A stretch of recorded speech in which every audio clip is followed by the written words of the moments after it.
မြန်မာလိုရေးလိုက်တာနဲ့မြန်မာလိုပီတစွာ AI အတန်ပြုနည်းကိုလိုက်လုပ်ကြည့်ရအောင်အရင်ဆုံး Google ကိုသွားပါ MRTT ကွန်းလို့ရိုက်ပါပြီးရင်ဝင်လိုက်ပါပြီးရင်အောက်နားကိုနည်းနည်းဆွဲလိုက်ပါစကလုံး900ရိုက်လို့ရတယ်ဆိုတဲ့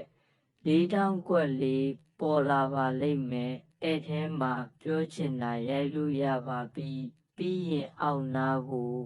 နည်းနည်းဆွဲလိုက်ပါအဲ့ဒီမှာဘာသာစကားရွေးပေးရမှာပါဘာမီလို့ရိုက်လိုက်ပါမြန်မာနိုင်ငံအလံလေးနဲ့ပေါ်လာပါလိမ့်မယ်တစ်ချက်ထိပြီးရွေးပေါ်လိုက်ပါပြီးရင်မိန်းကလေးအတန်ယောက်ျားလေးအတန်ကြိုက်တာရွေးပြီးရင်အောက်ကိုနည်းနည်းဆွဲကွန်ပနောင်းကိုနှိပ်သူ့လုပ်ပေးနေပါပြီdownload လုပ်ပါဒါမှဖုန်းထဲရောက်မှာပါ